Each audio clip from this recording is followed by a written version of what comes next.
Vines grew all over the dilapidated garden outside the glass windows. The river flowed softly, reflecting the stars in the sky as warm glows suffused out of the nearby buildings. Everything was silent, as if awaiting the arrival of night. Trissy, who had ordinary features which combined to make her look surprisingly beautiful, retracted her gaze and walked quickly towards the clothes rack to retrieve a long black robe fitted with a hood. She quickly put the robe on, fastened the buttons and belt before pulling the hood over her head, transforming herself into an assassin. Trissy raised her right hand and swiped her face, immediately turning her appearance under the hood blurry. Right on the heels of that, she grabbed a handful of shimmering powder from the hidden pouch near her waist and scattered it over herself while reciting an incantation. Trissy's figure started to disappear bit by bit, her outline vanishing like how pencil marks were being erased by an eraser. She silently left the bedroom after completing her concealment spell. She moved to the opposite room and then opened the non-grilled window. With a light leap, Trissy stood on the windowsill and looked over the grassy plains to the back of the building. She looked down at the steel fence that had seemingly fused with the night. There she saw corpse collector Fry, who was silently making his way over the fence. She took in a deep breath and fluttered down like a feather, stepping onto the grassy field without a sound.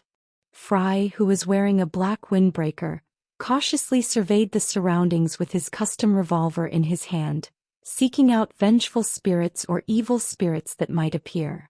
He could see such entities directly. Trissy approached Fry silently, made her way behind him. It was unknown when a dagger smeared with black paint appeared in her hand. Poof! She struck quickly, plunging the dagger into Fry's lower back. But at this moment the scene in front of her shattered, as if everything was an illusion. Trissy realized that she was still standing on the windowsill, still looking over the grassy field and the steel fence. Except this time around, it wasn't only corpse collector Fry who was standing outside the fence. There was also Leonard Mitchell, who was aiming straight at the windowsill, as well as Dunn Smith. The captain of the Nighthawks was hunched over as he pressed down on his glabella, his eyes closed as formless ripples spread outwards from him. Trissy's pupils constricted. She understood that everything that had happened was just a dream. She had fallen asleep unknowingly. Bang! Bang! Bang! Leonard and Fry fired 3 shots, accurately hitting the invisible target, who was still waking up from her reverie. Crack! Trissy's figure started to appear, first cracking, then completely shattering into fragments of a rough silver mirror.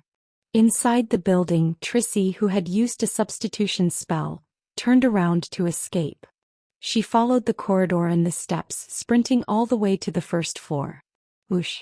A cold, sinister wind blew across the first floor, one that could freeze a person. Formless, transparent figures were numbly pacing around every corner of the building in a daze. Trissy, who had lost her concealment, felt her temperature drop every time she passed through the spirits. She could no longer control her shivers when she finally reached the sacrificial altar. The altar was a round table with a figurine of a deity carved out of bone placed in the center. This figurine was about the size of a grown man's head, with only a mere indication of her eyes, but the figure was that of a beautiful woman. Her hair extended from her head to her heels, each strand clear and thick, as if they were poisonous snakes or tentacles. There was only one eye situated at the tip of every strand of hair, some closed, others open. There were many puppets strewn around the figurine. The craftsmanship of the puppets was crude. Names and relevant information were written on the puppets, for example, Joyce Mayer. There were 3 candles on the table, flickering with a yellowish-green flame despite the cold, sinister winds. Trissy bowed at the deity's figurine and quickly recited her incantations. She then pushed away the puppets and extinguished the flames of the candles before picking the figurine up. Whoosh! The winds howled fiercely as they shook the closed windows violently. Like, creak. Shards of glass flew around in all directions. Fry, who had just made his way to the other side of the building, didn't dare to barge into the sacrificial altar recklessly. He shivered, feeling his blood turn cold and frosty. It was making his actions visibly slower. Suddenly he felt tightness around his heels as though they had been grabbed by something invisible. An accentuated sense of coldness spread upwards from the point of contact. A Sequence 9 Beyonder would have turned completely numb by now. But as a corpse collector, Fry was no stranger to such situations. He turned his revolver to the side of his heels and pulled the trigger. It was as if he could see who the enemy was and exactly where it was. Bang! A silver demon hunting bullet pierced the air, causing a shrill howl in response. The formless figure dissipated and Fry regained his ability to move. Elsewhere, Dunn Smith, who wanted to reach the second floor by avoiding a frontal assault on the altar, was similarly affected by the cold winds. His body froze as he stopped right outside a shattered window. Whoosh! The curtains behind the window lifted suddenly and engulfed Dunn, as if a monster had just opened its mouth to devour its prey. The curtain wrapped around Dunn's head, seeming to have been imbued with life. Dunn's facial features began to press through the constricting cloth. Dunn, who was about to be suffocated, stomped down with both feet. He straightened his knees and twisted his waist, loosening the curtain's grip with raw strength alone. He grabbed a corner of the curtain around his head with his left hand and yanked it away before tossing it toward the ground. Bang! He fired a shot at the other half of the curtain behind the window, stopping it from attempting another assault on him. The curtain stopped immediately as a dark red liquid oozed out from it. Whoosh! On the field, Leonard Mitchell was reciting his poems and was also hit by the cold, sinister winds infused with the intense sensation of death. His teeth chattered, making it hard for him to enunciate his poems. The messy weeds in the garden suddenly extended, wrapping themselves around his heels. A black shadow hurled itself at him along with the violent winds. Leonard, whose body had become rigid, failed to fire in time. He could only pull back his shoulder and raise his arm. But the black shadow smashed into his forearm, the thorns on its body piercing his skin. It was a pretty, bright red flower, its origins unknown. In pain, Leonard tossed aside the flower dyed with his blood. Bang! He fired a shot at the spreading vines, causing dark red liquid to ooze out. Tap, tap, tap. Leonard quickened his pace and charged towards the shattered window on the first floor where the altar was situated behind. The vines retracted abruptly from where he had previously stood, as if hiding from something invisible. Trissy took advantage of the chaos created by destroying the altar and a suspension-style ritual to conceal herself once again. She managed to fool the spirit visions of the Nighthawks and escape the pincer attack before making her way to a spot behind the three Nighthawks. She extended her right hand, immediately causing a cold wind to blow. It carried the flower dyed with Leonard's blood right into her palm. Trissy did not stop. With the flower in hand, she nimbly made her way over the steel fence and escaped in the direction of the Tussock River. Leonard, who had just entered the first level, turned his head abruptly as though he was listening to something. His expression changed. He frantically pulled up his sleeve and looked at the wound caused by the flower. With his constitution, the wound had already stopped bleeding. There was only some red swelling that remained. Leonard's expression became grim. He pinched his left index finger and pulled his fingernails straight out. His face contorted in pain, but he did not pause. As he recited something silently, he sliced open the coagulated wound with the fingernail. When the fingernail was dyed with his dark red blood, he pulled out a few strands of hair from his scalp and wrapped the fingernail with his hair. Beside the Tussock River, Trissy slowed down. She shot her gaze toward the flower in her hand. She was chanting something as a ball of black, illusory fire suddenly appeared in her palm. The flames enveloped the flower, burning it to ashes. After completing this, Trissy jumped into the river and submerged herself. At the same time, Leonard tossed the blood-stained fingernail wrapped in his hair to the corner. He saw it burn and release a foul stench. The fingernail and hair disappeared quickly, leaving only some dust behind. Leonard heaved a sigh of relief. He entered the first level through the window and said to Dunn and Fry, who were destroying the altar, "The target has escaped. But it's all right, our primary objective was to stop the ritual." Dunn sighed and looked at the puppets on the table. She was very cautious and very powerful. She sensed us approaching her ahead of time, otherwise, she should be, at the very least, a sequence 7 beyonder. Give Klein the signal. Ask him to come over. Through the brief interaction in the dream, he had determined that the enemy was female. Klein was hidden in the shadows of a building dozens of meters away from the target building. He heard the faint sound of gunshots and the howling of violent winds. If the enemy runs towards me, should I draw my gun or should I pretend that I didn't see him? He thought as he shivered in cold sweat. A beyonder that could, through various means, cut short the lives of others definitely wasn't a sequence 9 or sequence 8 beyonder.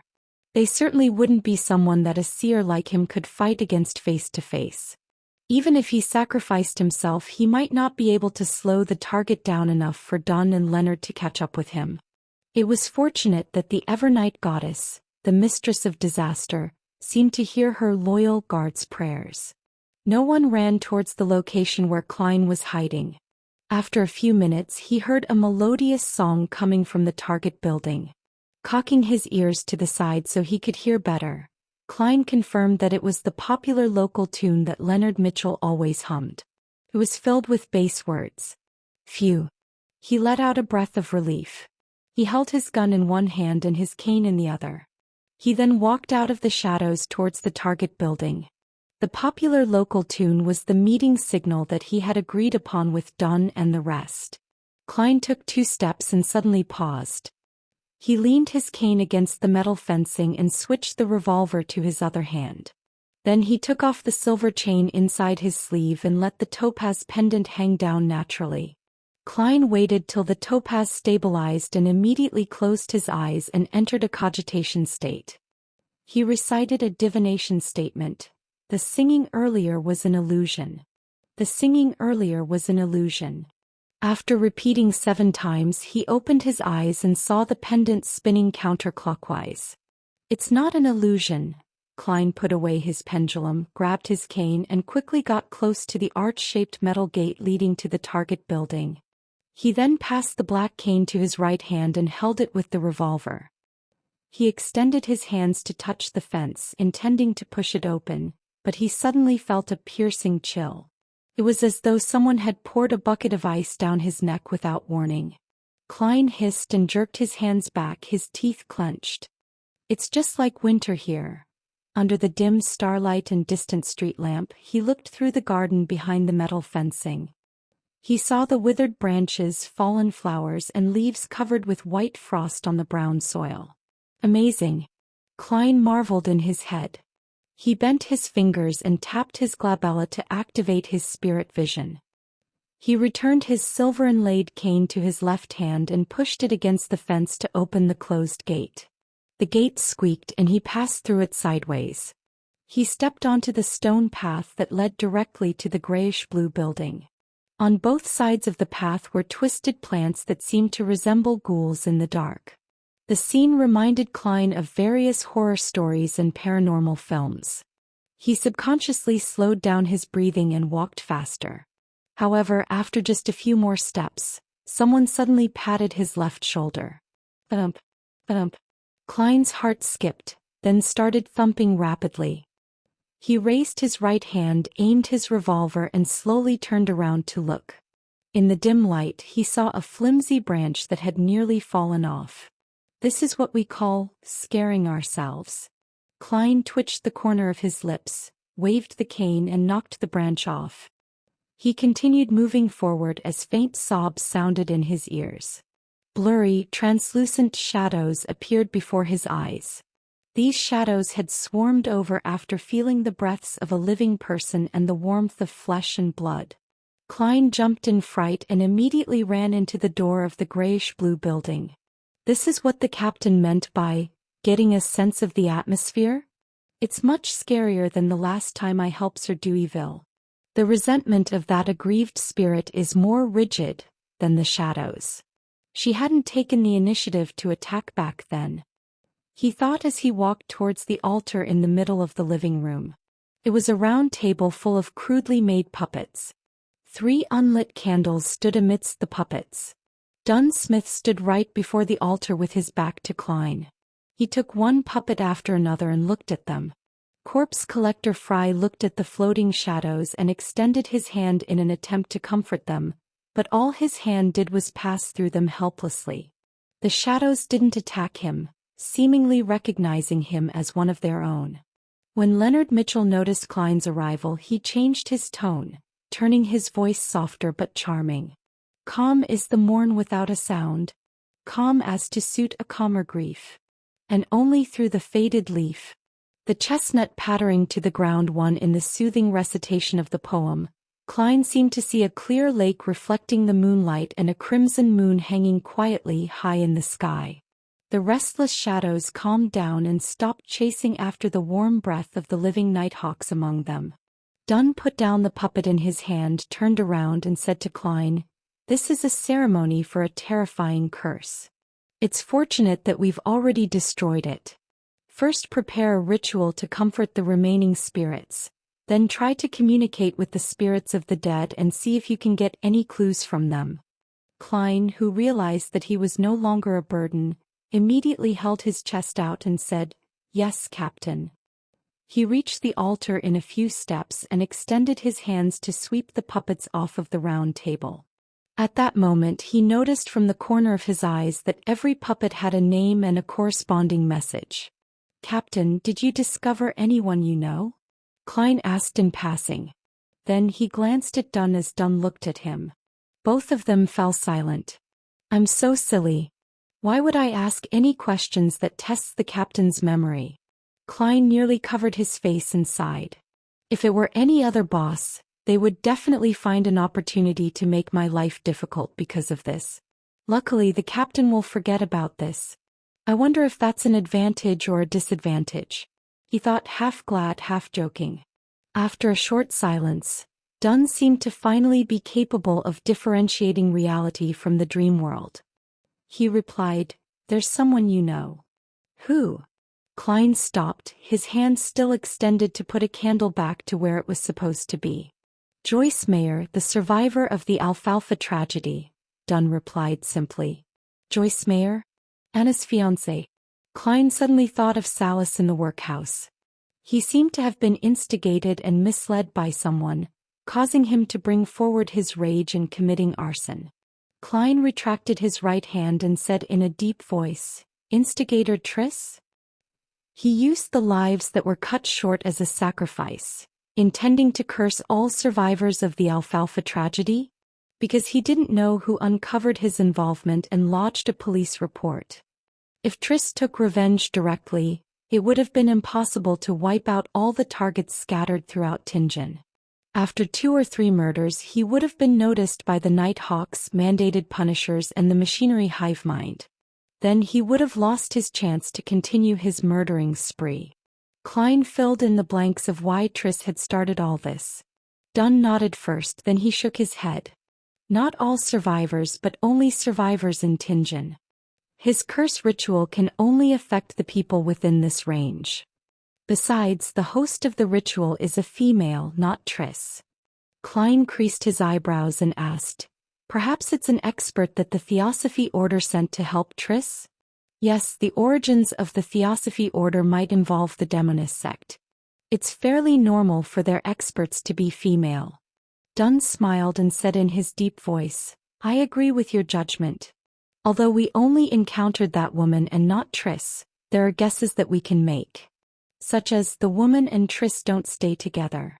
Or that Triss was out looking for people who are dying soon." Klein didn't say anything further. He set the 3 candles in place, took out the full moon essence oil, crimson sandalwood and other ingredients and set up the altar quickly. After he used a silver dagger to make a sealed wall, he started praying to the Evernight goddess, the mistress of calm and silence. He prayed that the shadows inside and outside the house would be comforted completely. Unfortunately, in the subsequent attempt to communicate with the spirits of the dead, Klein could only see a little of what the spirits had seen before their deaths. There weren't any useful clues. After settling the shadows into a peaceful sleep in the dark night, he ended the ceremony and removed the spirituality wall. He then shook his head and told the others. The backlash from the disrupted ritual caused severe damage and the remnant images of the host were lost. Dunn wasn't surprised. He pointed at the stairs and said, "Let's look around on the second floor and give it another try." "Okay." Klein, Leonard, and Fry nodded in agreement.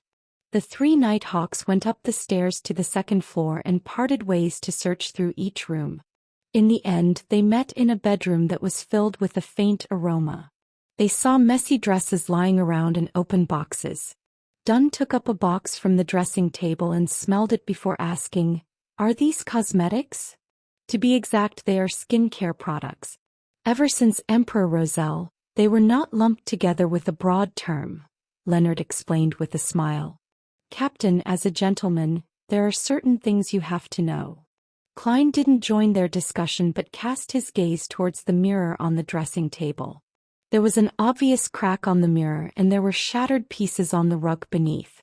The Beyonder left in a rush. "She didn't destroy it entirely," he suddenly said in a deep voice. "Maybe I could give this a try." "I'll leave it to you," Dunn replied in confidence. Klein quickly brought the candles up from the first floor and lit them in front of the shattered mirror. Under the dim, flickering candlelight, he took out the items like full moon essence to create a spirituality wall. After Klein prepared everything, he stood before the mirror that reflected the lights of all three candles and chanted in Hermes, "I pray for the power of the dark night. I pray for the power of the mystery. I pray for the goddess's loving grace. I pray for the mirror to receive a brief restoration. I pray for it to show every person that it reflected in the past month." As the incantation was being recited, a strong wind suddenly howled within the spirituality wall. The shattered pieces of the mirror swirled off the ground and returned to their original locations. The mirror that was covered in cracks suddenly rippled with a gloomy brilliance. Klein wiped his hands over it and a human figure suddenly appeared in the frame. But that figure wasn't Klein. It was a gentle and sweet-looking young maiden with a round face. Perhaps it was because the mirror was broken, or perhaps it was because the backlash of the interrupted ritual that affected the second floor as well. Her facial features were blurry and her actual appearance wasn't exactly clear. But even so, Klein found the person unusually familiar. When faced with a strange sense of familiarity, other Sequence 9 Beyonders might try their best to recall or even disregard and forget about it. But a seer was different. Klein immediately ended the ritual and dispelled the wall of spirituality. He took out a piece of paper and wrote on it a statement, "The source of the sense of familiarity." After which, he sat on the edge of the bed in the room and silently recited it with the piece of paper in hand. 7 times later, his pupils became darker. He fell asleep with the help of cogitation and started conversing with his own spirituality. In the hazy, contorted world, Klein saw a carriage. He saw a young lady wearing a long gray dress. This lady had smooth black hair, her face a little round. She had a gentle and pleasant demeanor, but her body was shivering unnaturally. The image flickered and once again, Klein saw this young, pretty lady at the underground market. She was squatting and conversing with someone. The dream receded quickly and Klein woke up, understanding why the image he saw in the mirror was so familiar. He had met this person before. The first time was at Daffodil Street in the district near Iron Cross Street. The captain and the rest were chasing down instigator Triss that night. There must be a connection. Klein thought for a few seconds, then set up the ritual once again. He asked for the help of the goddess to sketch the portrait of the enemy in his memory. Dunn and the rest had been waiting silently without interrupting Klein unnecessarily. Only when he was done sketching did they crowd over and inspect the portrait. "You met her before?" Dunn asked. Klein nodded slightly and answered simply, "Yes. I saw her at the public carriage stop on Daffodil Street the night when you were going after the instigator. It was in the district near Iron Cross Street." Then there's a good chance that she was the enemy just now. The partner of the instigator. Dunn nodded in thought. Leonard suddenly chimed in. Don't any of you feel that this portrait is very familiar? She looks a lot like instigator Triss. Klein froze, immediately casting his gaze at the portrait again and studying it carefully. Yeah, they look very similar indeed. Round face, narrow eyes, gentle demeanor. The more he looked at the portrait, the more he felt that what Leonard said made sense. The biggest difference was that instigator Triss had ordinary features while the young lady could be considered pretty. Klein raised his head and looked at Leonard, noticing that he was signaling something to him by raising his brows. What does he mean? Klein was confused. Dunsmith guessed. She could be the instigator's sister.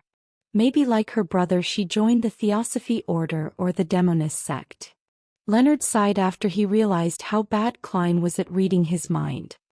He said in a serious tone, I have a bold idea. What idea? Dunn asked. Leonard described succinctly, I think that this person is instigator Triss. What? Fry exclaimed in shock. Dunn creased his brows and said, What you mean is that instigator Triss is actually female, or a male who's pretending to be a female. No, from the dream I can confirm that she's female. Klein had been exposed to many creative and ridiculous plots after all. He took another look at the portrait and immediately had another guess. Could it be that instigator Triss became a female? That could explain many things. For example, why would the trail leading to Triss suddenly sever? Why couldn't they find any traces, even with divination? Perhaps because there was a fundamental change to their target. The only question was how he could change into a woman in such a short span of time. And it appeared to be rather simple. He had pretty decent looks after his transformation even. I mean, to be honest, she's pretty attractive. Klein thought, distracted. Leonard nodded in relief. Yes, that's my theory. This can perfectly explain why instigator Triss had seemed to vanish. It also fits with the strange fact that the upper echelons of the Demonist sect are all female. Dunn and Fry were momentarily at a loss for words. Even though they had seen many monsters and wondrous things, it was their first time dealing with a transformation like this. What you mean is that there are a considerable number of women in the upper echelons of the Demonist sect that used to be men? Dunn asked. He didn't wait for an answer before saying, that could be possible. Perhaps it's the unique characteristic of their potion. Klein shivered a little as he listened. He felt that the potion of the Demonist sect was a trap. Let's hope that a similar potion doesn't exist in the pathway of the seer. No, definitely not. That is the pathway of the Demonists. Even the name of the potion sounds wrong. But I still don't know what the corresponding sequence 1 to seer is. Klein subconsciously started praying to the goddess. Can potions accomplish such a thing? Fry asked with a little disbelief. Leonard laughed and threw up his hands. Even a mid to low sequence potion can cause unimaginable changes. After all, they all originated from the Creator. Dunn turned to look at Klein. Try to divine where the target will appear next. All right. Klein went over to the pile of dresses and picked out one with mixed emotions. He spread it over the carpet. He held his cane over the dress and recalled the target's features and relevant information. He then began to recite in his heart. Triss. No Trissie's whereabouts. Trissie's whereabouts. 7 times later, Klein's pupils turned from brown to black. Wind started to blow around him. His left hand released his cane, allowing the black cane to wobble.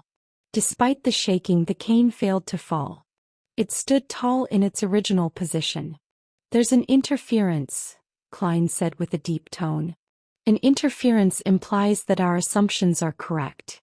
That lady just now was most probably instigator Triss, no Trissie. Upon seeing this, Dunn nodded indiscernibly.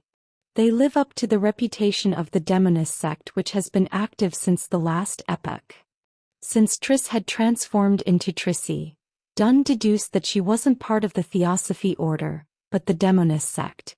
Surveying the surroundings, Dunn sighed and said, We can search for her through different means, such as where these clothes came from or the owner of this house. We can also get the police department to patrol the train stations and piers. We might be able to get some clues like that, but Trissy will definitely have had enough time to leave Tingen. Yes. I'll try it again above the gray fog when I'm back at home. Klein was cautious of people like Trissy who wanted to unleash a massacre on a whim. He wanted to desperately find her and execute her on the spot. Leonard, head to the police department and gather a group to wrap up things here. Klein, you can go back and rest now. Dunn rubbed his temples and paused for a few seconds. He said to Klein, partially to test him and also to teach him. How would you have handled this evening's mission? Assume that me, Leonard, and Fry are the only members on your team. Klein creased his brows and thought for more than 10 seconds. I'd first use divination to ascertain if the ritual would take effect soon. If the answer was negative, then I'd stick to observing and not approach. Then I'd notify the police department to deploy personnel around the area, as well as gather at least 5 cannons to bombard the entire building till wherever Trissy was hiding was leveled. She could either be blasted to death in the building, or attempt to flee amidst the cannon fire. This would easily expose her. Until then, I would station you and the rest at different spots. He got more and more excited as he continued. He felt that his idea was simple and effective, barbaric and decisive. It was very safe and very appropriate. Dunn, Leonard, and Fry were dumbfounded. They didn't say anything for a long time. Captain, is that not a good idea? The excited Klein's heart thumped rapidly when he saw that they had no reaction. Dunn was silent for a few seconds before he said, No, it is a good idea. But the premise is that we have to confirm that forceful destruction of the altar wouldn't create a more disastrous outcome. As longtime Nighthawks, we're accustomed to relying on ourselves, our powers as Beyonders and guns in all circumstances. We're not used to allowing normal people to come into contact with supernatural incidents. Alright, I was always an ardent fan of firepower bombardment. Klein added in his heart. Klein and Leonard walked to the carriage station about 500 meters away before they saw it. After waiting for a while, they returned to Iron Cross Street. One went to the nearby police station while the other returned to Daffodil Street. When Klein arrived at his front door, he adjusted his clothes and made sure that everything was all right before fishing out his keys and opening the door. Melissa and Benson were in the living room, quietly doing assignments and reading books respectively under the light from the gas lamp. Benson must be tired after toiling at work the entire day. Yet he perseveres in his studies after he comes home. What a determined man. I can't do that, all I can think about now is lying down. Klein glanced at his brother and smiled, giving a silent greeting by raising his hand. Benson smiled and said, I now understand the price behind a handsome salary. There's a price for everything in this world. There's something we must give before we can gain anything in return, Klein said, leaving his cane on the rack next to the door. That's apparently something Emperor Roselle said, right? Melissa stopped writing and looked up. The Tingen Technical School was different from universities and public schools. There was only 2 weeks for summer break, from late July to early August. Their lessons resumed the moment the hottest days were over. Is that so? I don't remember, Klein replied, his expression a little rigid. He took off his hat and headed upstairs. He intended to divine Trissy's whereabouts as soon as possible. Suddenly he heard his stomach rumble. He felt intense hunger pangs. Alright, I haven't had dinner. But the note I left said that the security company would provide food and asked them not to leave any food for me. Seriously, Captain, you actually forgot about it. Klein's expression changed several times as he intended to pretend that he was full. At that moment, Melissa turned and looked at him. She pointed to the kitchen and said, We left a small piece of lamb chop and a bowl of thick vegetable soup for you. There are a few sticks of bread left too. After saying this, she buried her head back into her work and muttered to herself, I felt that meals provided by work wouldn't be too good, probably making people lose their appetite. Sis, you worry too much, no, you're just so meticulous. Klein was suddenly energized. He smiled and said, Melissa, your concern is very reasonable. It's true that I'm actually a little hungry. Yeah, let me change and take a shower. Although his mouth was already watering, it was even more important to confirm instigator Trissy's whereabouts. No one knew what insane measures that bastard would take in order to exact revenge on society. Okay. Melissa didn't lift her head but continued her revision. But. Klein ran to the second floor and entered his bedroom. He locked the door, took off his jacket and armpit holster. Then he took out a simple silver knife from the drawer. After sealing his room with a spirituality wall, he took a breath, steadied his emotions and walked 4 steps counterclockwise. After the usual incantation, Klein appeared once again in the lofty palace above the gray fog.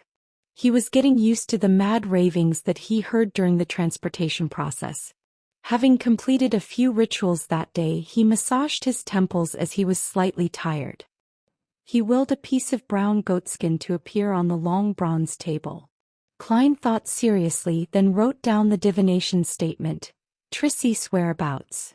He wasn't sure if the name was written correctly, but he could use the girl's appearance and other detailed information as a guide as well. He held the goatskin and leaned back into the chair. He recalled the things related to Trissy in his head, then recited the divination statement 7 times. He emptied his mind, closed his eyes and entered a dream state with the aid of cogitation. In the illusory scene amidst the fog, he saw a steam engine that spurted dense smoke and sparks. He also saw the rows of leather seats in a clean train carriage. The gentle and sweet-looking Trissy with her round face and long eyes sat near a window. There was a checkered fishnet hat on the table before her. Klein made repeated attempts to confirm the train number, but he failed to discern it. Soon he couldn't stand the pressure and left his dream. The long bronze table and illusory crimson stars appeared before his eyes again. I could only confirm that Trissy took the steam locomotive and left Tingen. There weren't any more clues. Sigh, it seems like this mysterious space only helps me eliminate interferences, but it doesn't do much to enhance the standard of my divinations. Klein wrapped the edge of the table and thought about his next step. Through the divination he could be entirely certain that the target had once been instigator Triss. The new Trissy, however, was already fleeing Tingen. Given the circumstances, he didn't think his new divination would help Dunn. Klein quickly made a decision. Captain already said that he would send a telegram to Backlund and Matt Harbor and other main stops along the railway, so they Trissy will be placed on the wanted list throughout the country. I won't report the divination result then in case it would draw suspicion towards me. Klein quickly made up his mind because regardless of his warning, Dunn was already using the most appropriate measures to follow up on the matter. Since he couldn't see the train number in the dream divination, using the spirit pendulum and other methods would be equally ineffective, even if he attempted to do so by process of elimination. It was just like the situation with the red chimney. At that moment he felt mentally drained, so he didn't stay above the gray fog any longer but enveloped himself with his spirituality and simulated the feeling of falling. When he returned to his room, his mind was filled with the thought of tasty, glistening mutton. I must add some fennel. Praise the lady. Klein swallowed his saliva, swiftly removed the spirituality wall and opened his door. The next morning at 9:20, he entered the Blackthorn Security Company with his cane in hand. Good morning, Klein. I have good news. Rosen waved her hands excitedly from behind the reception desk. Klein's eyes lit up as he asked, "We caught Trissy?" "Trissy? Who is she?" The green-dressed Rosen looked lost. "You probably don't know her. What's the good news?" Klein redirected the topic. Rosen replied with a glowing smile, "The captain's request has been approved. The police department is going to transfer 2 police staff members who have come across supernatural incidents to be clerks here. I finally don't need to frequently stay up all night. Praise the lady." "That's great news," Klein echoed sincerely. After exchanging a few more pleasantries with Rosen, he went through the partition and went underground. He planned to continue with his mysticism lessons. When he passed the captain's office and the Nighthawk's entertainment room, he popped his head in and looked around. He saw that Dunn, Leonard, and the rest were still there. It meant that the search and elimination investigation the night before had failed to return anything worthwhile. The rest would be handed over to the police department, so that they could take care of the tedious follow-up tasks. At first, Klein wanted to chat with the captain to get an update on the situation.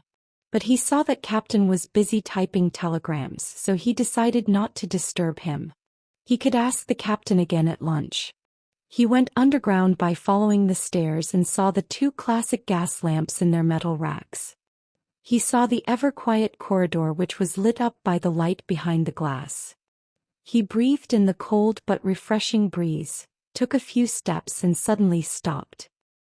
He suddenly looked towards the gas lamp and his eyebrows gradually creased. He had made a crucial mistake. A mistake that could only be made by someone with knowledge from Earth. In his divination above the gray fog the night before, Klein had seen Trissy taking a steam locomotive.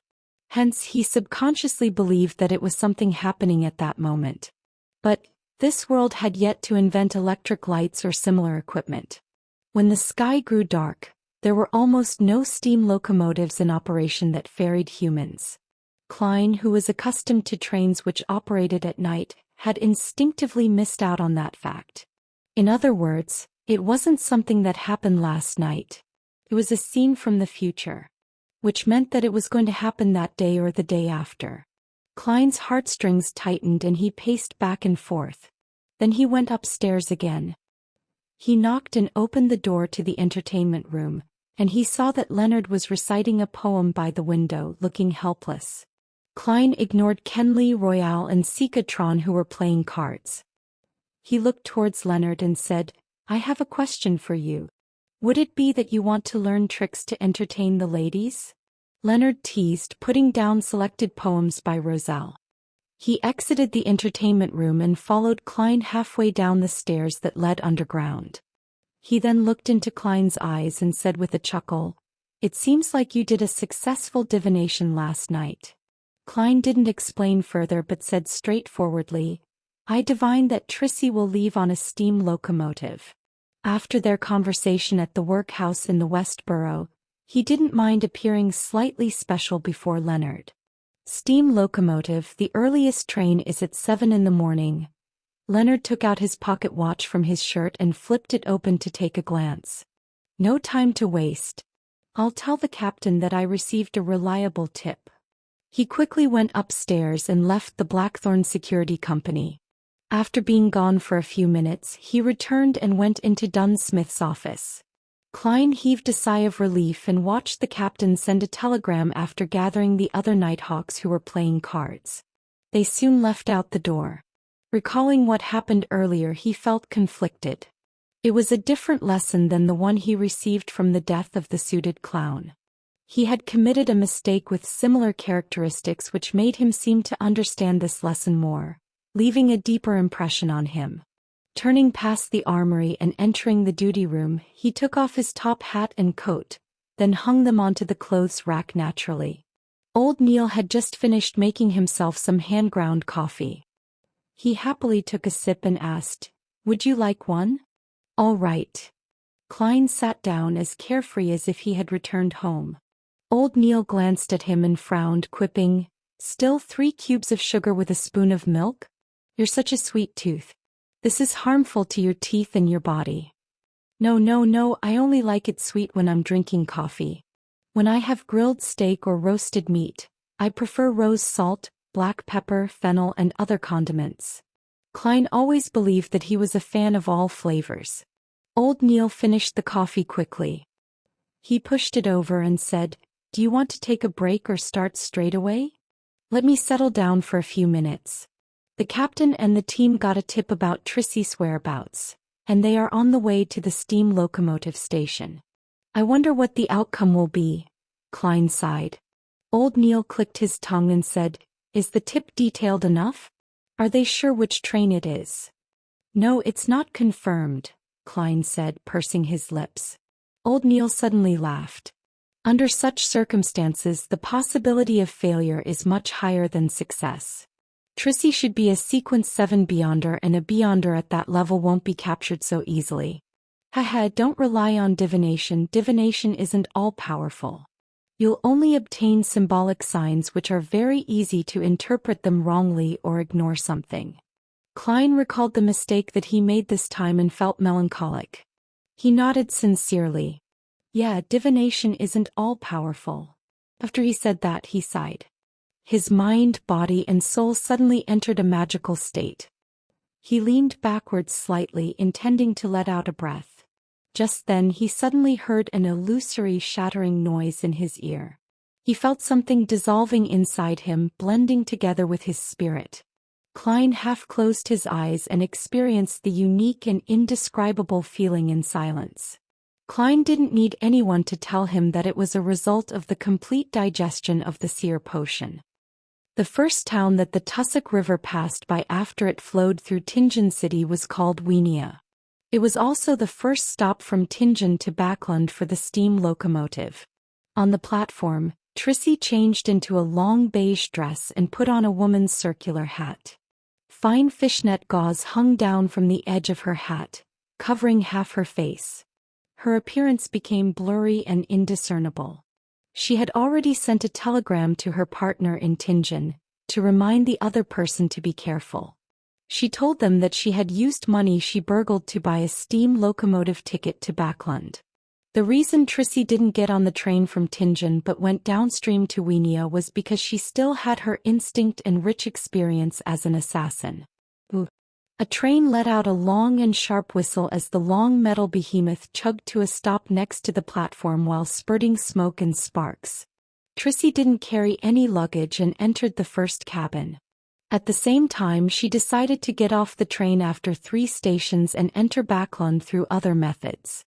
In the basement of St. Selena Cathedral, Klein closed his eyes and leaned backwards in his seat. He took in the complete digestion of the potion, and he faintly saw one illusory star after another. Those stars seemed to share a baffling connection with him, and they seemed to want to lump together and fuse as one. After the indescribable feeling of hunger and thirst receded, Klein returned to normal and stopped having any additional experiences. But my mind feels a lot more relaxed and pure. He opened his eyes and thought. At that moment he knew that he had become a real, complete seer. The light of the gas lamp glowed through the glass, illuminating the guard room. Old Neil finished flipping through his newspaper, took a sip of coffee and looked at Klein. How do you feel now? Have you calmed down? Or do you need a glass of wine or an advance on your salary or a day off? Klein, who had completely digested the seer potion, was attempting to change his switch that activated his spirit vision with cogitation. He didn't want it to be too obvious. The present him no longer needed to rely on a physical motion to activate his spirit vision. Therefore, he could use a more concealed approach to achieve his goal. For example, stroking the joints of his middle finger with his thumb in quick succession, or clicking twice with his left molar. Klein considered the situations in which he needed to use his spirit vision while holding a revolver in one hand and a cane in the other. Finally, he settled on clicking his molar. His left molar would be used to activate the spirit vision, and his right molar to deactivate it. After repeatedly suggesting to himself, he completed the change. He then opened his eyes and smiled. I was merely too concerned about the captain's operation. I don't need to calm myself down. At the same time, he clicked his left molar twice and attempted to activate his spirit vision. He wanted to familiarize himself with this method as quickly as possible. Cough, cough, cough. Old Neil started coughing violently. He coughed till his face turned red like a cooked lobster. What happened? Klein froze before asking in concern. He scanned Old Neil's aura seriously, only to notice that the colors representing his health were still normal, only a little dull due to his age. Old Neil coughed for nearly 20 seconds before earning respite. He felt for his cup of coffee and slowly took a sip. Everyone makes mistakes, ahem. I choked on my drink just now. Shall we begin our mysticism lessons for today? All right. Klein silently clicked his right molars twice. Klein was elated, yet frustrated that he had completely digested the seer potion a week or two ahead of his prediction. He was naturally glad that he was freed from the risk of losing control and would advance soon, obtaining even more beyonder powers. That was something anyone would be happy and excited about.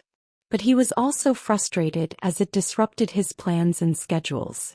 Considering the fact that he still had to stay with the Tinjin Nighthawks for some time, Klein thought that secretly advancing to clown wasn't the wisest choice. If he did so, he would be constantly worried about being exposed, and he would be unable to use his abilities when there were missions, making it even more dangerous for himself.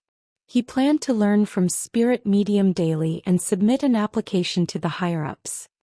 He would use his contributions to obtain the recipe and extraordinary ingredients before officially advancing into a Sequence 8 Nighthawk. But there was a difference between grasping a potion in a month and in a year. Klein could bear the scrutiny of the Holy Cathedral and become a talent for nurturing, but he didn't want the higher-ups to suspect him. He needed to find a convincing reason to explain his circumstances. He had planned to use the time before the seer potion was completely digested to lay some foundations with the captain.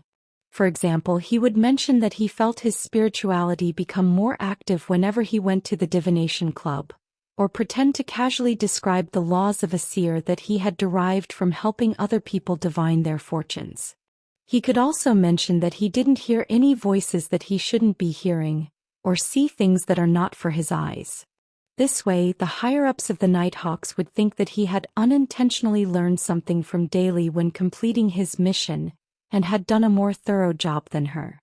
This would make the higher-ups focus more on summarizing the laws and discovering the acting method, reducing the suspicion placed on Klein. That way, I could even help the captain and the rest learn about the acting method, Klein added in his heart. He felt that Dunn Smith was a good captain.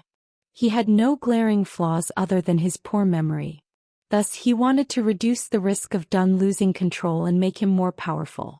Of course, Klein could also choose to apply after a year to avoid any risks. But the continuous coincidences and the red chimney he saw in his dream divination gave him no choice but to improve his abilities as soon as possible. I'll lay the foundation with the captain 3 or 4 times over the next 2 weeks before formally submitting my request. At the same time, I can head over to the underground market to see if there are any of the necessary extraordinary ingredients. They will probably be very expensive. Klein quickly made a decision and focused his attention once again on the mysticism lessons. Time passed quickly as lunchtime slowly approached. Old Neil finished his coffee and cleared the stuff on the table as he laughed. Your mysticism lessons will come to an end soon. From the test just now, it would seem that you can create charms for yourself now. That's my plan for the next few days. Klein heaved a satisfied sigh. Charms were different from the protective amulets he had given Benson and Melissa. They needed to be carved with the help of ritualistic magic, and they had certain unique abilities that could be used in battle. But a low-grade charm couldn't do everything. The spirituality it contained would decrease over time and had to be renewed once every 2 weeks. Also, he needed to activate them with specific incantations. It was impossible to use them at will. Furthermore, the charms wielded by the Nighthawks were still limited to the domains of the Evernight goddess. Klein could only make 3 different kinds of charms for the time being. The first was the slumber charm, and its effect was similar to Dunn Smith's and Leonard Mitchell's ability to put someone to sleep with their singing. The second was the requiem charm, which was able to soothe ghosts, souls, zombies, and the like. It could also deal with vengeful and evil spirits to a certain extent. The last was the dream charm. Its abilities allowed the wielder to enter the dream of someone else. These abilities were similar to the abilities of the Midnight Poet and Nightmare from the Sleepless sequence, so Dunn and Leonard had no use for these charms. Corpse Collector Fry, Sleepless Royale, and Kenley would bring 1 or 2 along with them, but they hadn't needed them in a long time. They frequently brought their charms back to Old Neil so he could recharge them. Old Neil glanced at Klein and smiled. I remember you saying that you practiced a lot this month and have run out of materials. Are you going to the underground market? Klein was taken aback at first before he nodded with a pained heart. Yes. He clearly knew the prices of the ingredients. He could only hope that he succeeded in making the charms on his first try instead of wasting materials. After being presented with the mission of bringing lunch underground, Klein put on his jacket and hat before returning to the Blackthorn Security Company on the second floor with cane in hand. As he walked past the entertainment room, he saw that Leonard and the rest had already returned and were enjoying their lunches. Knock, knock, knock. He knocked on the captain's door. Please come in. Dunn's mellow voice sounded. Klein pushed the door open and took off his hat. Captain, did you catch Instigator Trissy? Dunn rubbed his temples and shook his head in exhaustion. We didn't find her at Tingen Station, but according to the telegraph we received from Backlund, a passenger saw her in the first-class carriage of the earliest train. Regrettably, she got off in the middle of the journey. How regrettable.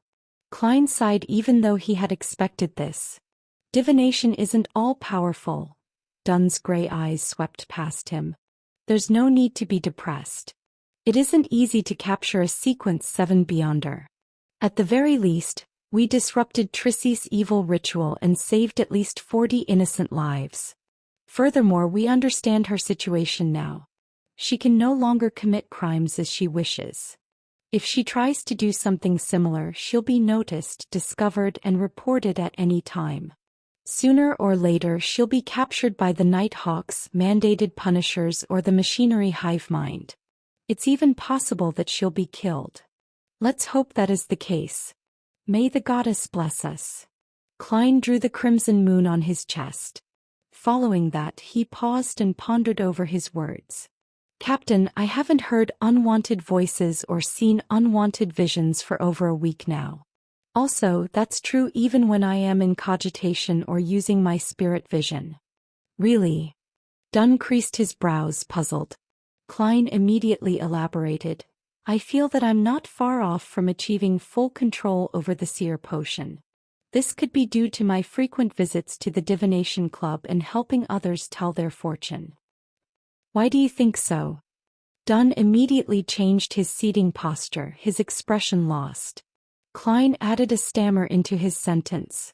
Every time I head to the divination club, I can feel my spirituality becoming more active. And every time I help someone divine something, my heart, body, and soul become more relaxed. I've also come up with a set of rules for a seer. I've been following it strictly, just like how a mystery prior can do as you wish but do no harm. I found inspiration from this maxim and tried coming up with a maxim designed for seers.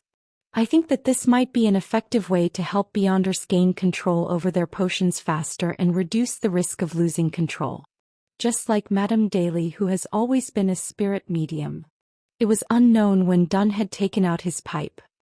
He placed it at his nose and took a whiff, seemingly forgetting about Klein as he thought for a few minutes. A remarkable guess and an interesting trial. Klein had only wanted to briefly mention it this time around to set up an underlying reason, so he did not say anything further. He switched to a half-joking tone and said, Perhaps I'll be the fastest Nighthawk in history to gain control of a Sequence 9 potion. May the goddess watch over you. Dunn blessed him, not taking him seriously. He then slipped into deep thought once again. Witnessing this, Klein turned around and said his goodbyes before leaving the captain's office. He was closing the door to the room when he suddenly thought of another difficult question. How in the world was he going to act as a clown? Must I join a circus? There are no fixed circuses in Tingen, they're all roaming ones. Klein's expression became a little bitter. Being a seer was still a rather respectable occupation. Klein would still be able to hold his head up high even if he was spotted by someone he knew. But if he became a clown, there was no way his reputation would hold. Perhaps there are other ways of acting as a clown. There were no circuses or clowns when the blasphemy slate was revealed to the world. Forget it, I won't have the chance to advance for another 2 or 3 weeks, so there's no need to deliberate over this for now. Klein avoided the question and headed to the reception area. He walked toward Rose and Mrs. Oriana and Brett to fetch his and old Neil's lunch. After eating lunch, Klein only rested for half an hour before he rushed to the shooting club to practice with his revolver. He didn't dare to relax, not one bit. After practicing his shooting skills day after day and expending more than 1,000 bullets, he was finally shooting well enough to earn Dunsmith's basic approval. He was pretty good at fixed target shooting. After practicing for a while, he put away his revolver and took the public carriage to a stop close to the house of his combat teacher, Gawain. Then he walked for 10 minutes before arriving at the door. He changed into his night training suit that had been left to dry in the sun. After running, skipping rope, lifting weights, squatting and other exercises, not to mention footwork and punching training, he was covered in sweat and felt exhausted. Take a break for 15 minutes. Gawain's blonde-white hair and deep facial lines made him look hard and stern. He took out his pocket watch and flipped it open to glance at the time. Since they first began training, he had ultimately maintained his silence. He only spoke to Klein when there was a need to switch training methods or to correct one of Klein's mistakes whenever one arose. Klein panted for air, but he didn't dare to rest straight away. He paced back and forth slowly. The most direct feedback of his combat training was that he was much tanner. His skin had turned bronze under the sun. Gawain put away his pocket watch and stood next to the crude training field behind his house. He crossed his arms as he watched Klein cool down. He was as quiet as a marble statue. "Teacher, besides fighting with fists, would you teach me how to use a straight sword, broadsword, rapier, and spear?" Klein asked proactively. He was in a good mood as he had just digested the seer potion. He had seen weapons like the straight sword and rapier in Gawain's collection room before. There was also chest armor and full body armor. He knew that Gawain wasn't only good at fighting hand to hand. Bathed in sunlight, Gawain swept his gaze at Klein. He lowered his voice and replied, "It's useless for you to learn any of those.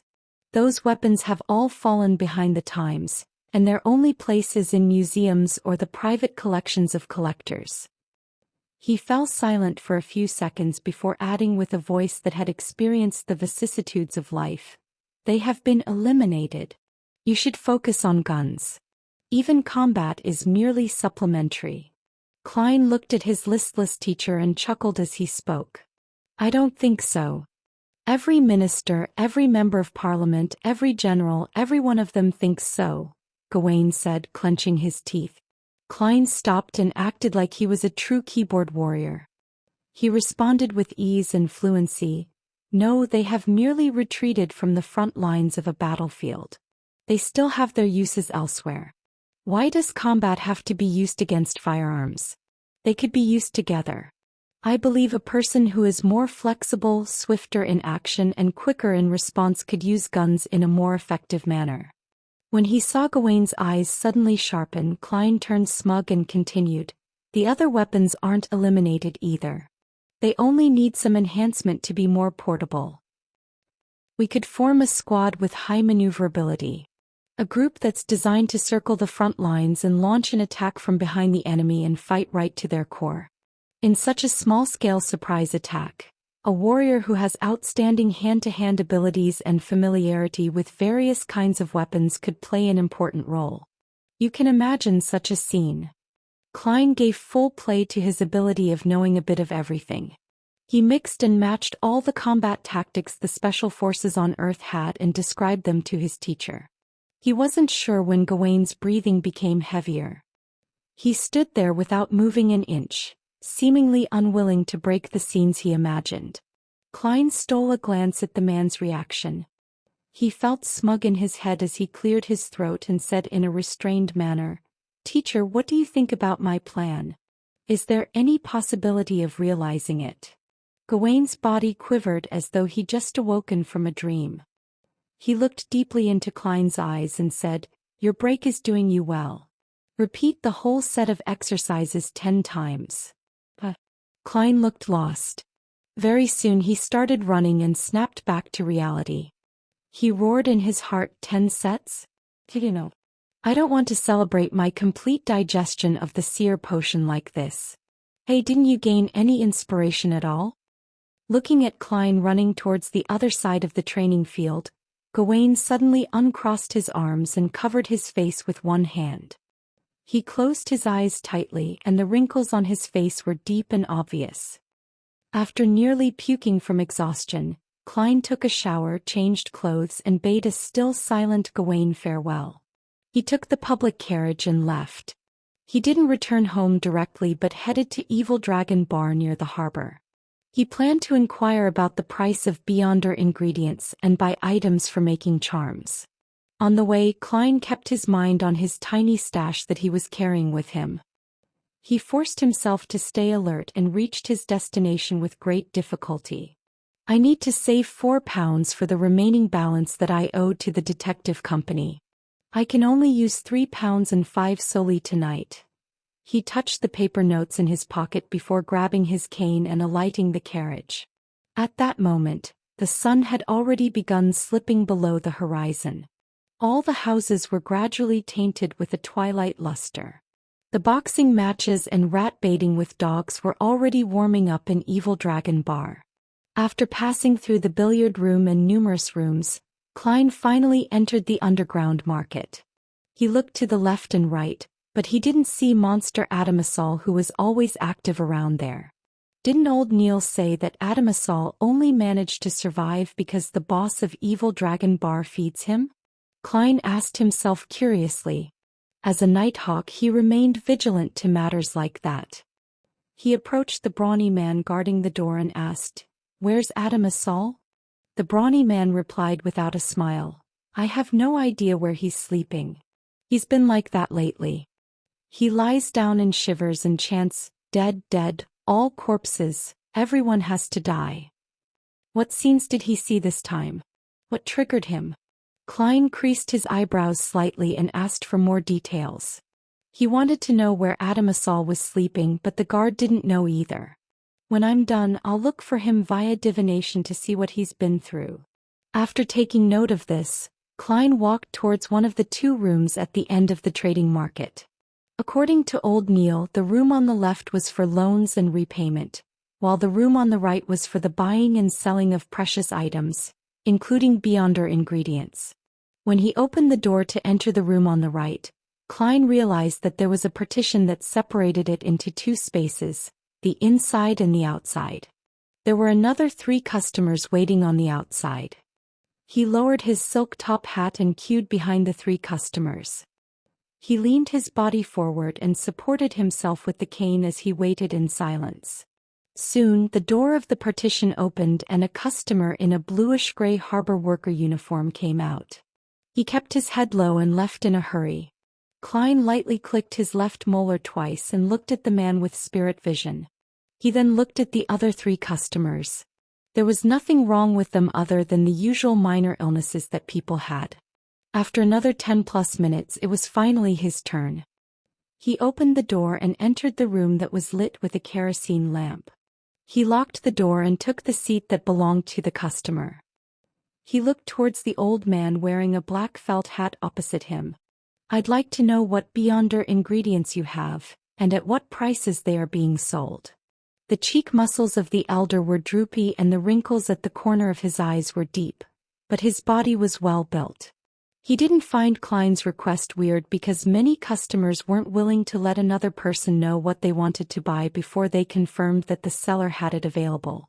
Generally, they wished to be introduced to all options. The old man flipped to the newest pages of the notebook, stole a glance at Klein, and took a sip of his honey wine before he said, "Water ghost's brain tissue costs from £3 to £15 depending on how intact it is. Star crystal £150 per 50 grams. £200 for 1 queen bee grass. £170 for an adult black-spotted frog. £280 for human-faced rose, but there's only one." Klein controlled his emotional response. After he listened to the old man's introduction, he was surprised that an underground trading place like this had fewer than 30 Beyonder ingredients. As he touched the notes worth £7 in his pocket and thought of Miss Justice's attitude towards £1,000, he sighed. Unfortunately, there is nothing I want. Without waiting for the elder to pose any further questions, he quickly turned around to open the door and made an exit. He returned to the underground market and looked around blankly. He stood there for a while and sighed with a bitter smile. I'm probably the poorest boss among all the secret organizations. That only steeled his resolve of getting ingredients internally from the Nighthawks or through exchanges with Justice or the Hanged Man. After circling the underground market twice, Klein picked and purchased ingredients to make charms, such as a partially finished silver piece, herbal powders needed for rituals and natural ores. He spent £1.15 solely in total. My private stash of money only has £5.10 solely left. Excluding the final payment to the detective, I still have £1.10 solely.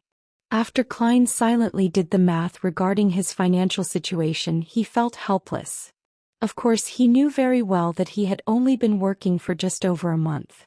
If the time span had been extended to a year, he should have been able to save up more than £100. In another 2 weeks, I'll have to tell Benson and Melissa that I've gotten a raise to £3. We can hire a maidservant, but I won't have a private stash of money anymore, Klein thought as he walked towards the exit of the underground market. Just then he saw old Neil in his classic black robe entering slowly. Got everything? Old Neil greeted with a chuckle. Yes, Klein answered frankly. Old Neil sked immediately. You came really early. That's because I'm still hungry, but you've already had your dinner. Klein chatted casually with old Neil. After a while, the boss of Evil Dragon Bar, Swain, walked in with his Navy officer uniform draped over him. He approached the two of them with a mask of solemnity and lowered his voice. I need your help. What happened? Old Neil suddenly turned serious and Klein couldn't help but feel a tug at his heartstrings. Swain's brown hair was messy, and there was a strong smell of alcohol in his breath. He replied in a low voice, a member from the mandated Punishers has lost control nearby. We have to finish him before he harms any commoners. Lost control? Klein's heart tightened as he nearly blurted out his question. Even though Dunn and old Neil had frequently emphasized the possibilities of losing control and the harm it caused, this was the first time he was experiencing an incident like that. He felt a little horrified, a little lost, a little scared, and a little saddened. He felt extremely mixed emotions. Among the cases that we have to deal with annually, a quarter of them were a result of Beyonders who lost control. And among the quarter of cases, a large number of them are our teammates. Dunn's words flashed past Klein's mind, slowing his reaction. Old Neil, who had experienced many incidents like this, immediately asked, Where is the Rampager? What do you need us to do? Klein was taken aback from hearing this. He had believed that a sleazy, half-retired personnel, like old Neil, would find an excuse to reject Swain's request or extort a huge sum in exchange for his help. Never did Klein expect old Neil to participate without any hesitation, not minding the differences between Nighthawks and mandated Punishers. Klein suddenly understood something when he looked at the serious old Neil. It didn't matter if they were Nighthawks, mandated Punishers, or machinery hive mind. Their aim was to stop supernatural powers from harming the innocent and maintain peace and stability in Tingen. If they were met with a dangerous and urgent situation, their sense of duty would propel them to help without hesitation. Swain answered succinctly, Be my support. He didn't explain why the person lost control or where the Rampager was. Instead, he made his way to the exit quickly. This ex-captain of the mandated Punishers was clearly an old alcoholic, but Klein realized that he could not keep up with the man's pace. He needed to break into a jog to ensure that he was not left behind. He turned his head to look at old Neil, only to see the old mystery prior break into a run. The three of them didn't pay any attention to the gazes of the guards on their way there. One of them had an old Navy uniform draped over him, another was in a dark classic robe, and the other in a black windbreaker. They charged out of the billiard room and into Evil Dragon Bar. The customers who were drinking shifted their gazes from the rat-baiting competition to Klein and Company. Is that Boss Swain? Where's he going in such a hurry? Did someone default on their loan? Amidst the soft murmurs, some of the customers focused their attention back to the cage. They once again broke into an uproar, venting the stresses of their day. However, some of the more perceptive customers felt a faint sense of unease. Tap, tap, tap. Klein, Old Neil, and Swain ran across the road and entered the harbor district. On that boat. Swain slowed down and pointed at a cargo ship not far away. 2 mandated punishers are circling the rampager, preventing him from entering the Tussock River. Help me influence him and bring him under control. Leave the rest to me. Old Neil panted for air and said, All right, B, but you have to give me a minute. Phew, a minute to recover. Swain nodded and didn't say any more. He charged up to the ship and joined the fight. Upon hearing the sounds of combat on the ship, Old Neil looked at the somewhat nervous Klein. He took out a piece of silver about the size of a baby's palm from a hidden pocket near his waist. He then passed the silver to Klein and said, Slumber charm. The incantation to activate this amulet is the phrase, Evernight, in ancient Hermes. After you finish the incantation, inject your spirituality into the charm and then throw it at the target after 3 seconds. All right. Klein extended his hand to receive the charm and felt moved. This charm was carved with Hermes incantations on both sides, as well as the corresponding symbols, path numbers, and the spell's characteristics. He didn't need to activate his spirit vision to feel the deep, serene power flowing within the charm. Old Neil stood up straight and took out a similar charm from his hidden pocket and held it in his palm. He joked as he walked toward the cargo ship. Do not be too nervous, relax and think about something else. For example, I lent you that charm. If you're going to use it, remember to make one for me in return. Of course, you can wait till next month when you receive a new quota of materials before you do so. He really is the experienced Old Neil. Klein placed the charm into his left pocket, reached into his holster, took out his revolver and adjusted the hammer and drum. I don't feel that nervous anymore. He had a gun in one hand and his cane in the other. He made his way up the steps with Old Neil and boarded the cargo ship. This cargo ship had obvious signs of age. Although it was powered by steam and had a chimney, it retained its past fixtures such as its mast and sails. Furthermore, only its surface and some other portions were plated with metal. The remaining sections of the ship were still made of wood. As the sounds of the battle intensified, Klein and Old Neil suddenly heard a loud noise amid the din while searching for a way to enter the cabin. The wooden cabin was instantly shattered, its fragments flying everywhere. A figure fell through the hole and crashed onto the side of the ship. Klein didn't have the luxury of time to evaluate the man's injuries. His gaze was focused on the monster which was charging towards the hole. The monster was over 1.8 meters in height and was wearing a tattered shirt and trouser. Its ankles were covered with dark green scales, and a layer of skin had formed between its fingers and toes, as if they were the webbed limbs of an aquatic creature. It had a head covered in wrinkles, still barely resembling a human. Its scales were coated with a sticky fluid that continuously dripped onto the floor. Sizzle. The sticky dark green liquid corroded the deck slightly, leaving visible marks behind. Bam! Swain punched the monster from the side, causing it to stagger 2 steps to the side. Bam! Bam! Bam! Even with the ridiculous muscles Swain had, he was clearly inferior to the monster. Despite having his punches and kicks connect, they were unable to smash through its scales and cause physical harm. Swain was momentarily reduced to a wretched state as he staggered. If not for Swain's astounding sense of balance and the efforts of the other mandated punishers to shoot and suppress the monster, Klein suspected that this blue-eyed elder would have been beaten to death by the monster. Thud, thud, thud. Swain took multiple steps back, then advanced once again like a moth to a flame. But Klein could sense that he was accumulating something, waiting for something. Bam! Swain was sent to retreat, his body obscuring another mandated Punisher's field of vision. The monster took this chance to charge towards the opening. He wanted to escape the ship and jump into the tussock river. Looking at the wrinkled, sticky head of the monster, Klein lifted his right hand and pulled the trigger. Bang! The silver demon hunting bullet hit the monster's body just as he predicted. But it had only hit its scales and failed to fully penetrate its body. The monster let out an ear-piercing shriek before it exerted strength with its feet and pounced at Klein. When a stinking fishy smell hit him, Klein suddenly hunched down and rolled to the side. Clang! He felt the ship shake as fragments had hit it as well.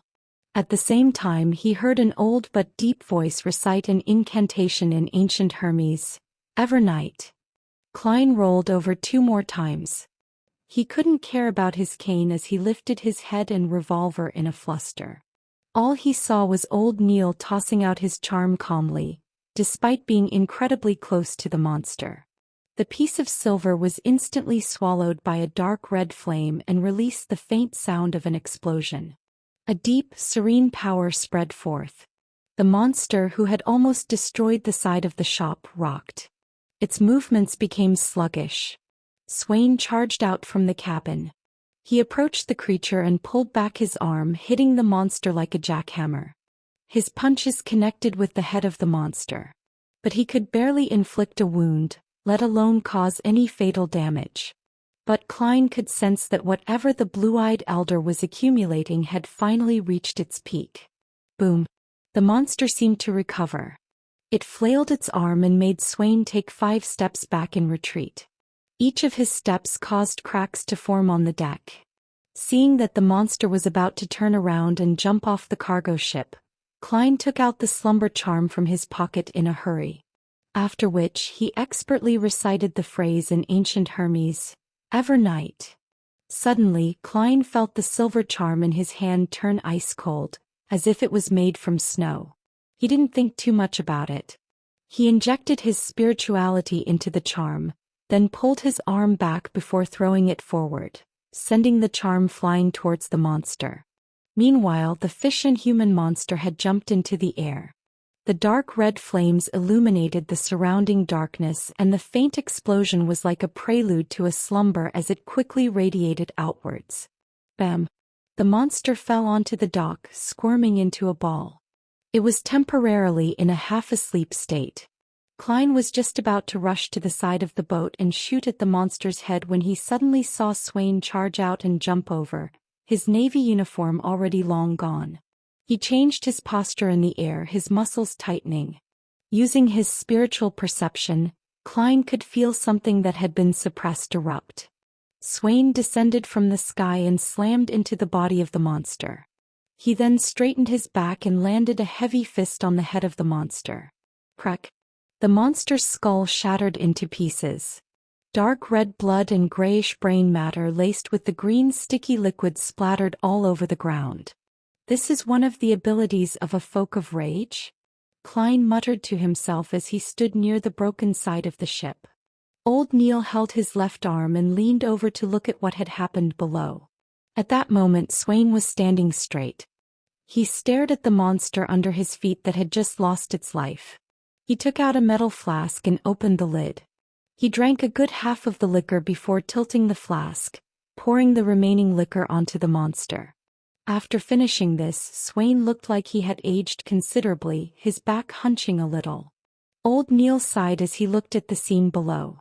He whispered to Klein, "I know this mandated Punisher who lost control." He had followed Swain for almost 30 years, once clearing water ghosts who had been killing people on the shore. He also captured evil beyonders who were trying to escape through the Tussock River. He didn't continue, but Klein understood what he wanted to say. A guard who had made many contributions and killed countless monsters ended up becoming a monster himself. This was not an isolated incident. It was a possible outcome that many members of the Night Hawks, mandated Punishers, or machinery hive mind would one day face. Hi, Sitalin here, the translator of Lam. I've included the author's notes before the book went premium in China below. It has been 2 months since LOM was first released and it's time to go premium. In the past 2 months, I nearly didn't say much in the author's notes or interact much with you. The main reason is that I'm increasingly convinced that the best communication between author and reader is inside the novel. I will write whatever I wish to express or describe inside the story, so there's no need for me to say anything else. Yes, back to LOM, I probably had this idea to find the joy from first coming into contact with web novels. That feeling of, wow, there can be such a world. Or, there's actually such a magical world. Back then, every book presented a variety of different and interesting worlds.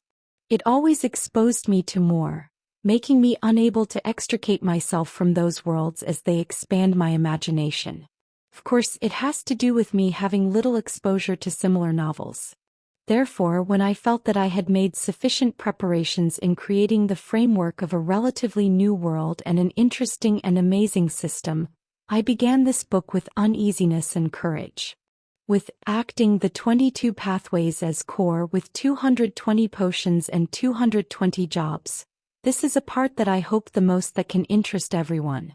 In addition, it mixes in Thulu mythos, SCP Foundation elements, and the vibes of the first Industrial Revolution's era and a steampunk world. I read many books and created many settings, but I know that what's most important is to carefully tell this story. I took my time to tell it, which is why the first volume's pace is extremely slow. It's also why chapters consisting of more than 410,000 plus Chinese characters, 255,000 plus English words, were released free. I wanted to honestly develop the plot and accentuate the characters to portray the world. I didn't seek so-called climaxes and presented the scenes in my heart to you. Thanks to MAM's writing, I was able to have standards that can attract others when writing slice-of-life parts, allowing me to be equipped with the ability and writing flair needed to honestly tell a story. In the past, I learned how to express, or it could be said that every writer or author can innately express. But now I feel that I've begun restraining myself.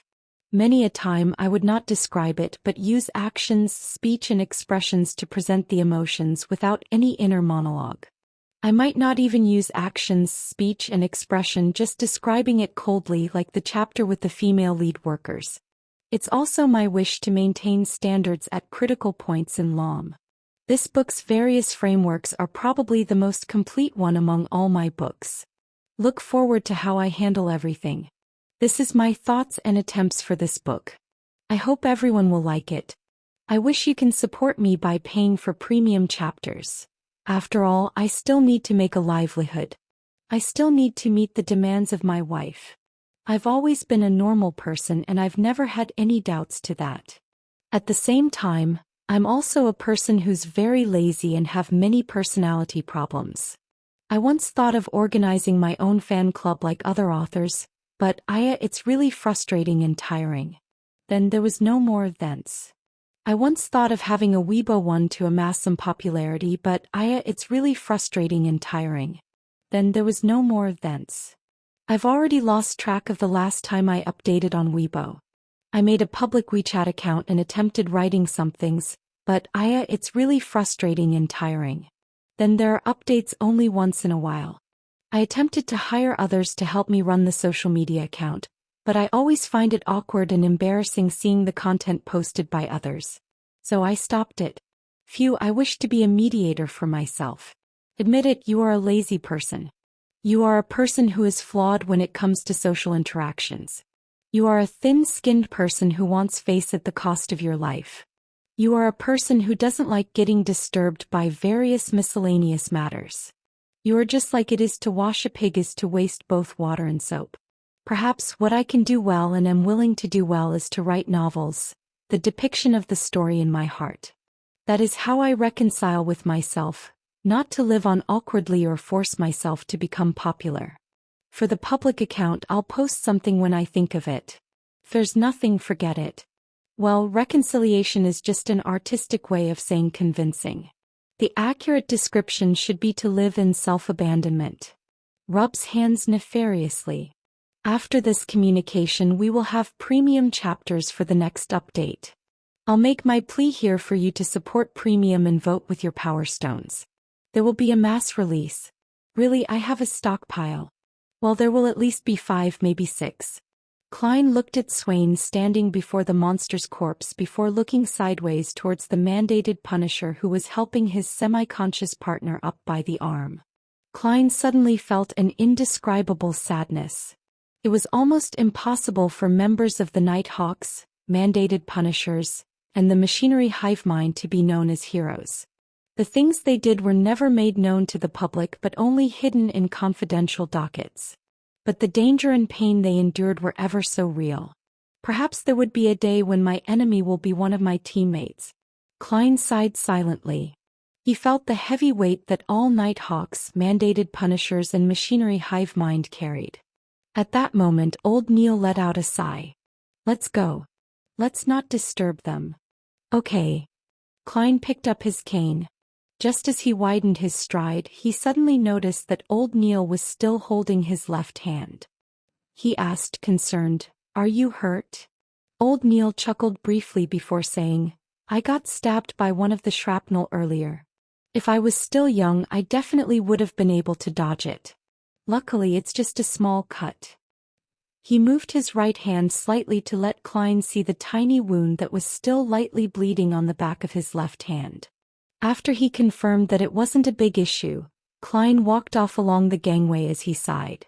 "Mr. Neil, you're much calmer than I imagined. Despite being less than 2 meters away from the monster, you could still chant the incantation calmly and use the charm." Although the rampaging mandated Punisher had leaped towards Klein in the form of a monster, old Neil was physically very close to him the entire time. Old Neil chucked at the compliment. "I'm an experienced Nighthawk. Among the dangerous things that I've done, what happened just now isn't even in my top 10. Once when I was patrolling Raphael Cemetery with Dunn, I had no idea that a corpse had turned into a zombie and left its tomb to lie in ambush in the shadows of the trees. I passed by without noticing it at all since I was looking for some hidden spot. You know what I mean. In the end, he leapt onto my back and seized my throat." Klein felt gripped by terror when he heard the recollection as he voiced out his guess. "And under such a situation, you were still calm enough to use a charm? Or did you use some spell that a mystery prior could cast quickly?" Old Neil stole a glance at him and chortled. "No, Dunn managed to drag that zombie into a slumber in time. I'm telling you this story to tell you that as a Nighthawk, you not only have to believe in yourself, you also have to trust your teammates too." Klein fell silent for a few seconds. Then he replied both sincerely and jokingly, "Mr. Neil, you are so wise today." Old Neil did a tiny hop and found his footing on the pier. He replied in disdain, "That's because you only get to know the most trivial side of me usually." The two of them left the harbor and walked towards Evil Dragon Bar. Klein put away his revolver, set his cane aside and took off his jacket. Under the light of the gas street lamp, he started checking if there was any damage to his jacket. How lucky. There are only a few splinters and a patch that got dirted. He removed the splinters and roughly patted the dust away. Then he put it back on. Old Neil looked at him with a smile and mimicked his tone by adding leisurely, "What a pity there's no way to claim compensation." Klein was temporarily at a loss for words. "I'm not such a person," he emphasized in his heart. As the public carriage arrived, Klein took out his silver vine-leaf pocket watch and flipped it open to check the time. "If there's nothing else, I have to head home," he turned to tell old Neil. Old Neil nodded slightly and said, "Enjoy your dinner at home. You don't need to think about the slumber charm. I'll get Swain to compensate me. He's a rich man after all. Of course I won't go today. I have to consider his mood." Klein opened his mouth, but in the end he only said, "Thank you for your generosity." He boarded the carriage quickly and returned to Daffodil Street. It was already past 7 in the evening and the sky had already grown dark. Klein took out his keys to open the door and saw Melissa taking off her fishnet hat and setting it on the clothes rack. He smiled and did small talk. "You just got back?" Then his mixed emotions suddenly vanished and he felt relaxed and warm. There was a practical lesson in school today, Melissa explained seriously. Klein sniffed and smelled the fragrance of food. He was stunned and asked subconsciously, "Then who's cooking dinner?" The moment he finished his sentence, both of them answered the question in unison, "Benson." Their tone had a hint of alarm. Benson, who had heard their conversation, walked out of the kitchen. While wiping his hands on an apron, he said, "Do you have no confidence in my cooking?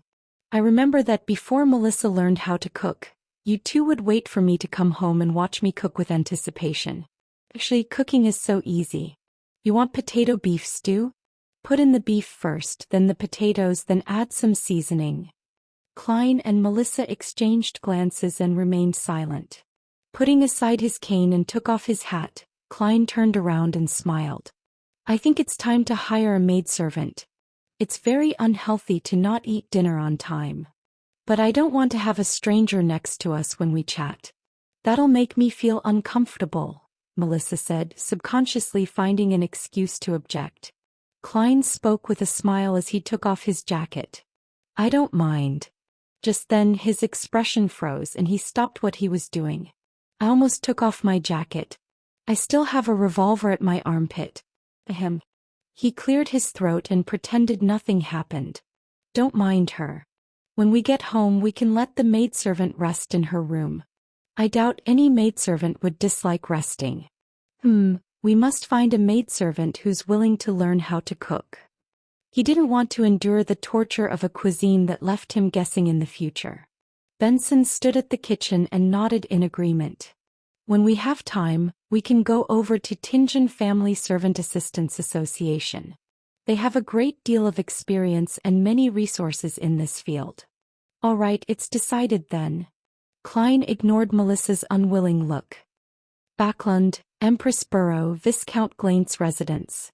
Audrey Hall left the party with her personal maid, Annie. They came to the second floor and entered the bedroom that the Viscount had prepared. She took off her glamorous dress and her lightweight dancing heels slowly with Annie's assistance. She then put on a black hooded robe that she had prepared ahead of time. Pulling up the hood, Audrey stood before the full mirror and examined herself. She saw that more than half her face was covered by the shadow of her hood, and only her beautiful lips were clearly exposed. Long black robe, face hidden by shadows, a mysterious feeling. "This is something I've been dreaming of wearing all this time," Audrey thought to herself happily. Worried, she added a blue boat-shaped soft hat under her hood. With the fine checkered fishnet drooping down, her facial features became even more indiscernible. "Not bad, that's it." Audrey stuffed her feet into leather ankle boots, looked to the side and told Annie, "Wait for me here. No matter who comes, do not open the door." Annie looked at her helplessly and said, "But you have to make sure that your trip doesn't take more than an hour.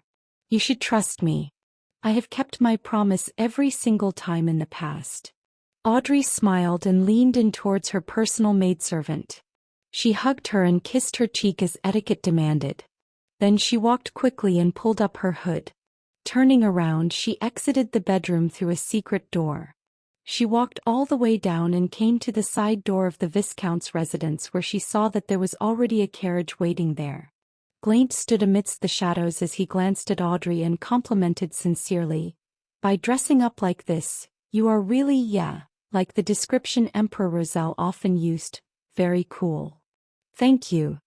Audrey pulled up an imaginary skirt and curtsied elegantly. The two of them got into the carriage and left the villa. They arrived at a house about 10 minutes away. Outside the house, Audrey saw Apprentice Furs Wall and her friend, Tribunal Zio Dericha, whom she had been seeing recently. Furz's slightly wavy brown hair and her light blue eyes showed a natural laziness. She pointed at Zio Dericha next to her and said, "She's an excellent persuader, capable of helping you get things that you want." Zio Dericha was slightly shorter, about 150 centimeters at most. Her facial features were soft, but she seemed pretty young and immature. Although her shoulder-length blonde hair was messy and unkempt, and she was in a traditional night training suit, She carried an indescribable look of dignity and a convincing charm. Audrey had met her a few times. She smiled faintly and greeted, "Miss Sayo, can I trust you? You don't have to worry at all." Sayo Dericha smiled and gestured with her hand. Just as she walked to follow Audrey and Viscount Glaint, they heard a sudden thud.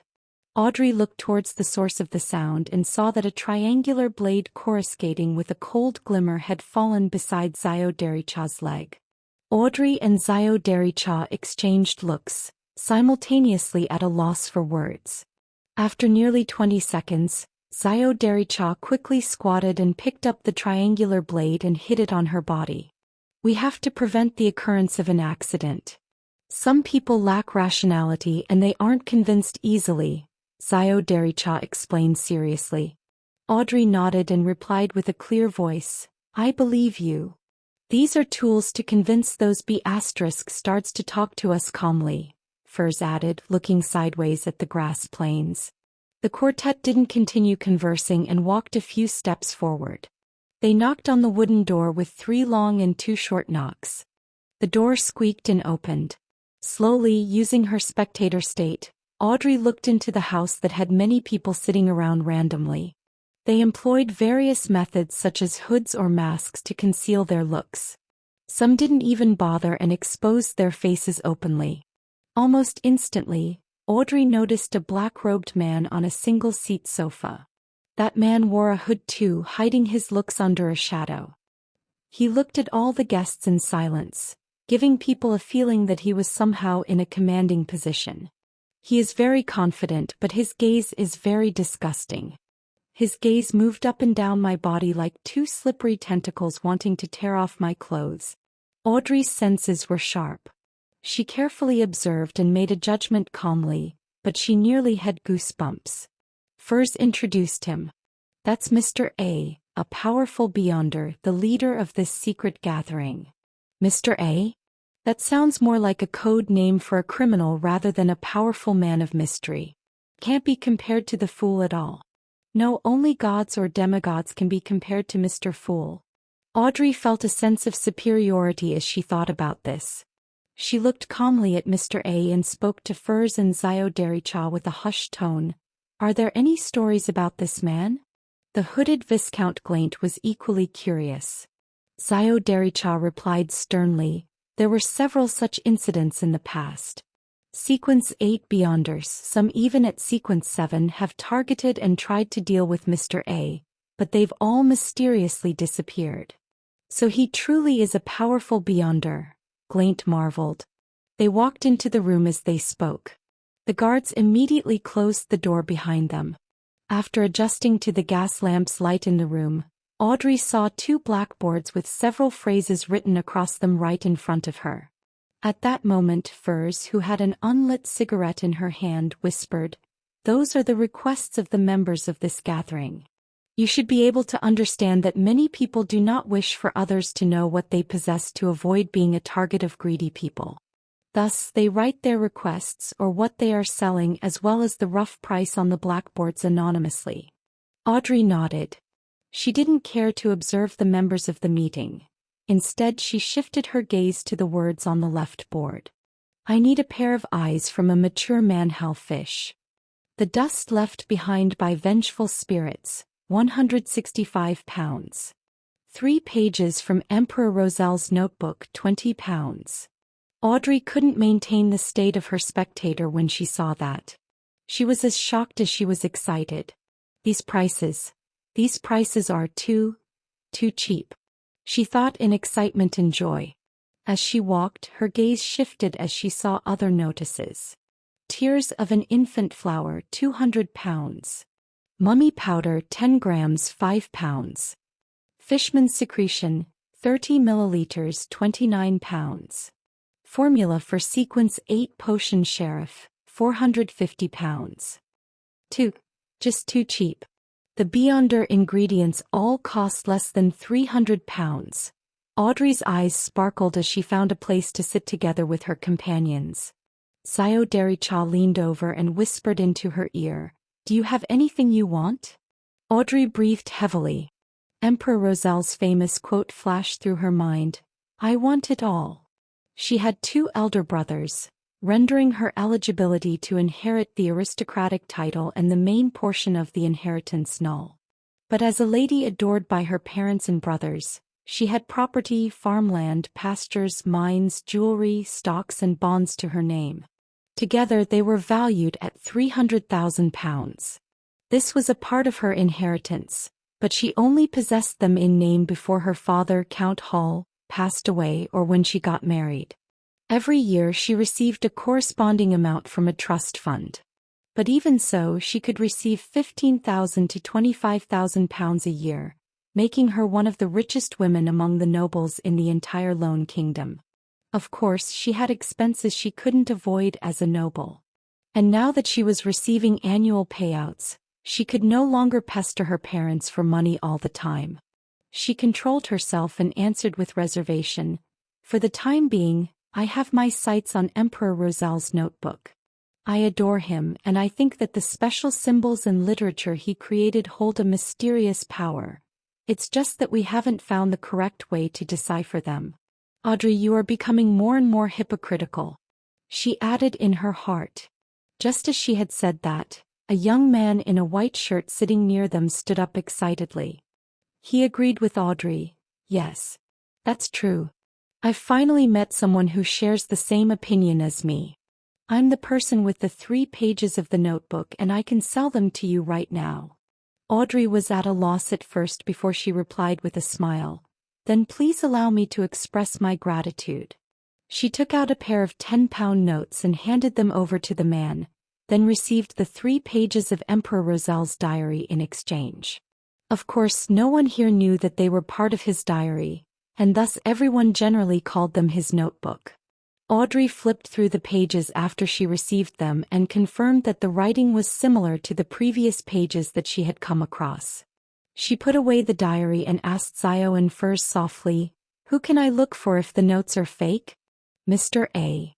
Yes, Mr. A will not allow any fraud to take place in his gathering. And I could help you mediate this privately too," Zio Dericha replied eagerly. "I understand." Audrey entered her spectator state and surveyed the Beyonders and Beyonders to be around her. There were many people looking over because of the excitement of the young man just now. They were observing Audrey and Glaint, some making it obvious while others were more discreet, but Audrey and Glaint's hoods covered their features well. There are sofas and chairs strewn all around the venue, all facing the board. The material of the furniture is rather normal, indicating that the person who gathered them here, Mr. A, isn't a noble and doesn't care much about the venue. Yes, with the confidence he displayed, he need not be overly pretentious with the venue.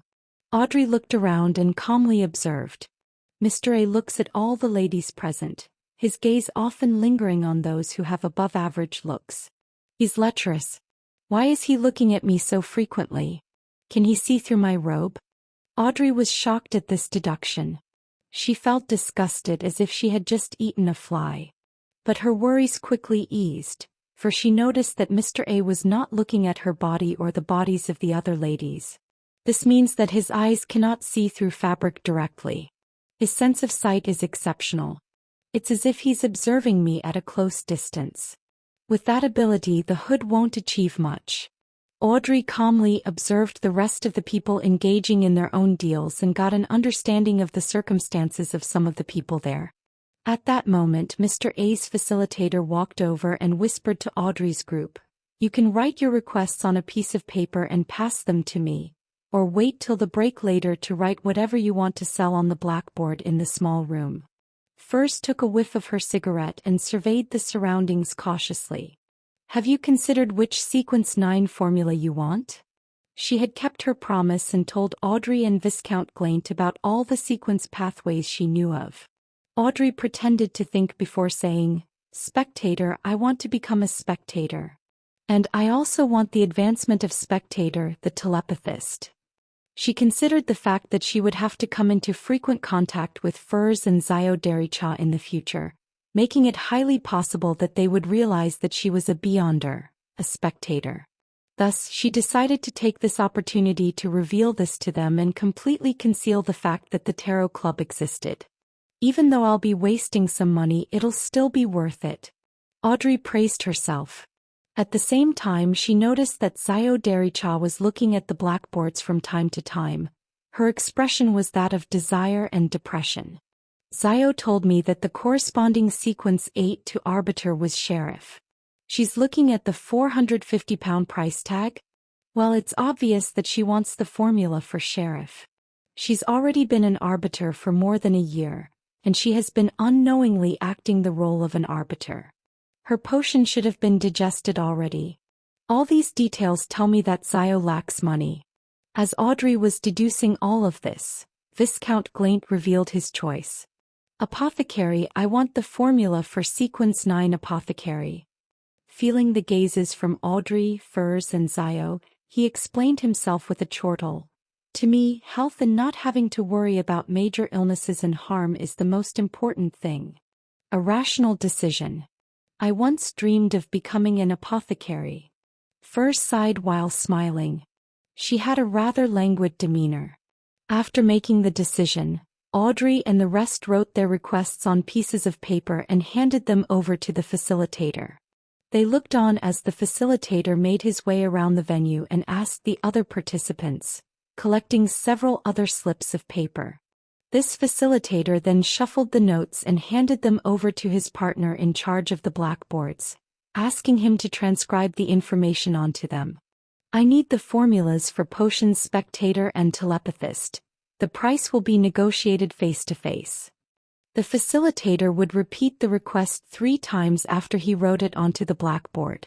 If someone was interested, they could apply for a room in secret.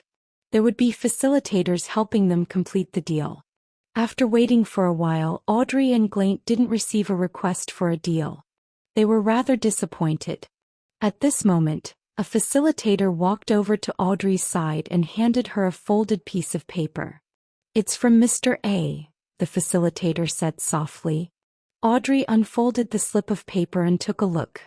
Are you interested in the formulas of other sequence 9 potions?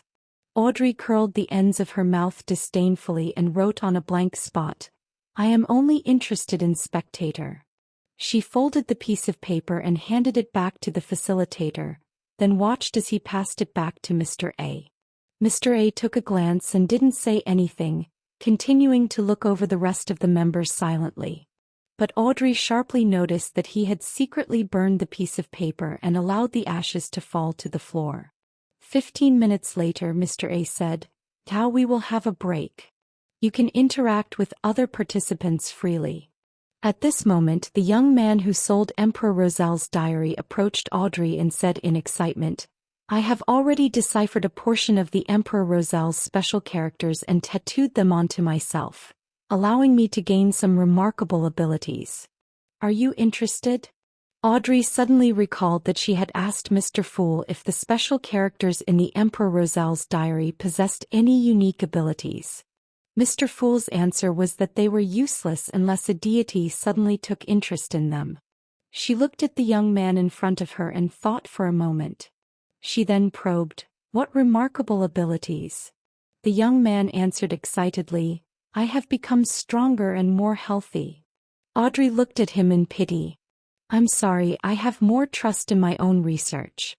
In the remaining time she continued observing those who came to this gathering, but didn't obtain any more information. All she had was a rough deduction that some of them were doctors or lawyers, ordinary occupations. Audrey and the rest left the venue after another half an hour and returned to Viscount Glaint's mansion as they waited till the ball ended. Audrey returned home at about 10 that night. She was about to get her maidservant to prepare some hot water when she saw her dog Susie shoot her a look. My dog just shot me a look. Audrey's emotions became complicated. She found an excuse for her maidservant to leave them alone temporarily. Audrey locked the door and looked back at her golden retriever, Susie, who she wasn't sure could still be considered as her pet. You heard, or came across something?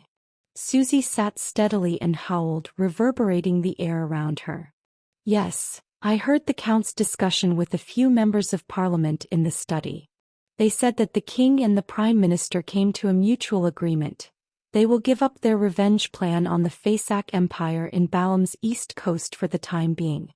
Where's Balaam's east coast? Susie's terrifying speed at grasping loan made Audrey feel mixed emotions. She fell silent for a few seconds before she said, "I'll give you a map tomorrow." "Okay," Susie replied in delight. The king and the prime minister believe that presently the most pertinent task is to push for the Reformation, which will allow civil servants to be selected via examination. They hope to pass the bill through the House of Lords and the House of Commons before October. "Really?" Audrey asked, pleasantly surprised.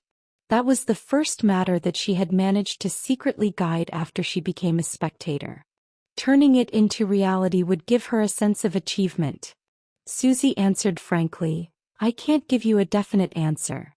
This is just what I've heard. I couldn't even fully understand what they meant. After all, I'm a dog that just started to learn." Audrey was stunned for a moment before she beamed and said, "Susie, you did well. This is your reward." She took out a bag from a lavish cabinet, tore open the seal and placed it before Susie. It was a dog biscuit produced by the Backlund Pet Care Company, which was made of flour, vegetables, meat and water. It was a snack that Susie really liked. Susie sat straight and sniffed. She waved her paw, seemingly deciding how she was to consume it to suit her present identity the best. After a few seconds she gave up thinking, adhered to her instinct and leaped forward. She grabbed the bag of snacks and ran outside. She stood on her hind legs and opened the door with one claw. Then ran out and hid in the shadows and began enjoying her snack. On Sunday, Klein didn't wake up until the afternoon, because he had spent the night on duty at Cheney's Gate. Klein took the trackless public carriage and arrived at Evil Dragon Bar. He had previously planned to use divination to find Monster Adamasol and determine the reason for his recent oddity. However, he was interrupted by the loss of control of a mandated punisher and could only reschedule it to today. He went through the billiard room and entered the underground market. Klein didn't need to search, for he immediately saw Adamasol shivering in a corner. When the pale-looking young man with black, messy, oily hair sensed Klein's approach, he suddenly covered his eyes and leaned against the wall in an attempt to move towards the side door. Klein quickened his pace and blocked Adamasol from leaving. He tapped the left molars twice secretly. In his spirit vision, Adamasol's aura appeared rather unhealthy. All the colors seemed dim. In other words, although he didn't have any major diseases, his body was very weak. At the same time, Klein realized that vibrant fear and anxiety were revealed in the monster's emotions. He had lost almost all of the blue that represented rational thinking. The surface of his astral projection extended from the depths of his ether body. The color was a unified, transparent and colorless, just like a pure light. Is this the uniqueness of a naturally born monster? Klein nodded indiscernibly as he stared at Adamasol's face and said, "What did you see recently? What did you come across? Why are you hiding in a corner and quivering while saying that there are all corpses and that everyone is dead?" Adamasol lowered his head and looked towards his toes. It seemed like he didn't dare to look directly at the person before him. He was shivering almost violently in his grayish-blue trousers and ragged linen shirt. He replied in a fluster, "No, I didn't see anything. Oh, I only had a dream. There's blood everywhere in the dream and corpses scattered everywhere." Ooh. I was among the corpses. I was there. I'm gonna die, I'm gonna die. I don't want to die, I don't want to die. He laughed and he cried. His reply confused Klein. Klein massaged his temples and lowered his voice to ask again, "Why are you afraid of me?" Adamasol was taken aback for a few seconds when he suddenly squatted down. He yelled in extreme fear, "No. No." Everyone looked over and Klein suddenly felt awkward. "I didn't do anything to you. Why are you screaming as though something happened?" He laughed dryly. He saw that Adamasol had curled up in a trembling fetal position. Besides begging for mercy, he didn't say anything else. Klein had no choice but to distance himself and pretend that he was just passing by. Maybe I should ask Mr. Azek for advice. But he just went on vacation to the northern part of the Faysak Empire last week, and he'll only return next Thursday or Friday. Before that, I have to first report to Captain. Klein covered his mouth as he yawned. He turned and left the underground market. After he got his salary that week, his private stash returned to £8.10 solely. However, truly rare Beyonder ingredients were so expensive that he could only window shop. Of course, if he wasn't afraid of the high interest, he could get a short-term loan from Swain. When he exited Evil Dragon Bar and waited for the public carriage, Klein considered the future developments.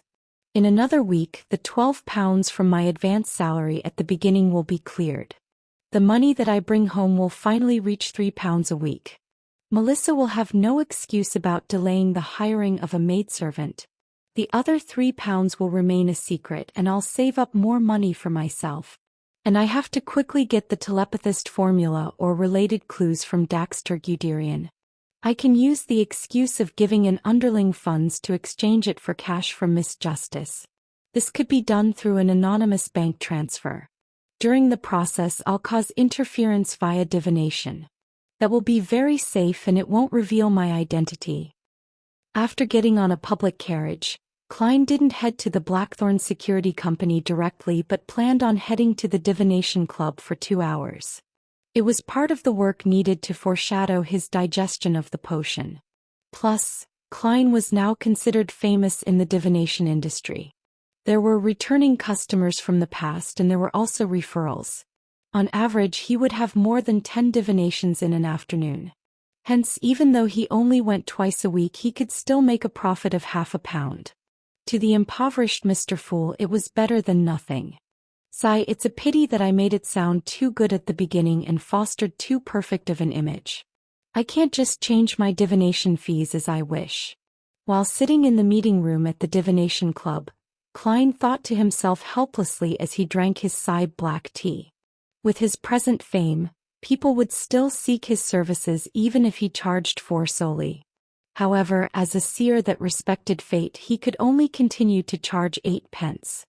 Although Klein had fully digested the potion, he wasn't willing to take the risk of going against the seer principles that he previously summarized.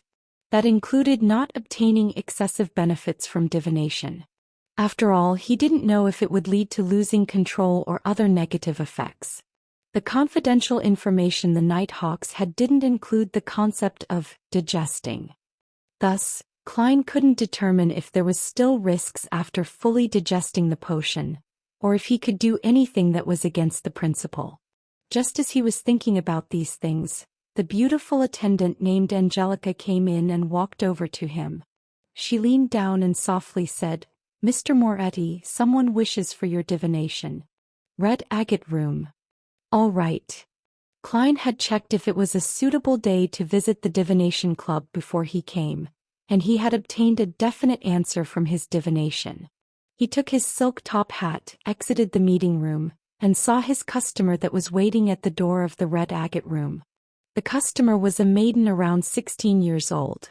She was wearing a light blue ruffled dress and holding a gauze hat of the same color. She had brown curly hair, a cute face with baby fat, and a pair of beautiful light blue eyes. Elizabeth.